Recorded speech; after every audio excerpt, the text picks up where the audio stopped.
आज आम्ही सगळे बोगस प्रमाणपत्र आणि जे काही सरपंचाचे खोटे नाटे स्टॅम्प दिलेले आहेत ते सगळे आज आम्ही कलेक्टर ऑफिस येथे दाखल करणार आहोत। आणि ह्याशिवाय आम्हाला जर हा न्याय मिळाला नाही तर आम्ही आज एक कलेक्टरला लेटर देणार आहे की आपल्या प्रशासकीय इमारतीमध्ये आत्मदहन करणार आहे। आणि नांदेडच्या आधी आमचा परिचय देते माझा, मी Vijayatai Sudhakar Kachawar, national anti corruption bureau crime. आम्ही ह्या विश्वकर्माच्या नावाखाली जी आमची लूटमार झालेली आहे तर आता आम्हाला न्याय मिळण्यासाठी बसलेले आहे। आणि उपोषणकर्त्या शीला ठाकूर तिची तब्येत खालावल्यामुळे 6 दिवस झाले मी सतत तिच्या पाठीशी राहून सगळा न्याय तिला मिळवून देण्यासाठी इथे बसलेली आहे। तर याच्यामध्ये बरेच काही पंतप्रधान विश्वकर्मा योजनेच्या अंतर्गत काही लोकांनी प्रत्येक गावामध्ये जाऊन 8-8 दिवस ऑफिस काढून काही महिलांची बोगस प्रमाणपत्र काहींना दिले काहीला दिले नाही, त्यांची दिशाभूल करून त्यांच्याकडनं पैसे लुटमार केलेले आहे। गोरगरिबाच्या लोकांकडनं कमीत कमी 5-5 हजार घेतलेली आहेत। तर त्या लोकांनी काही महिलांनी गळ्यातील मणी मंगळसूत्र ठेवून सुद्धा पैसे दिले नाही। तो माणूस आहे तो दोह्याचा आहे, रोहित आंबेगावकर त्या मुलाचं नाव आहे। आणि दुसरा आहे तो निरंजन राठोड।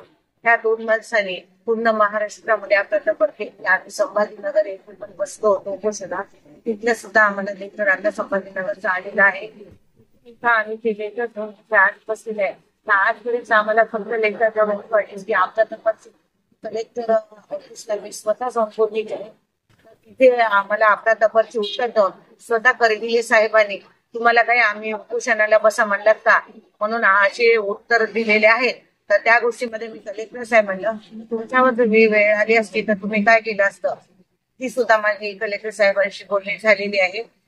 आणि त्यानंतर मी बरेच काही प्रश्नाचा मुद्दा उचलला आहे। आणि ह्या मुलांचे जे बोगस कागदपत्र आहेत प्रत्येक गावामध्ये जाऊन सरपंचाचे बोगस सर्टिफिकेट तयार करून सरपंचाच्या बोगस शिक्के तयार केलेले आहेत।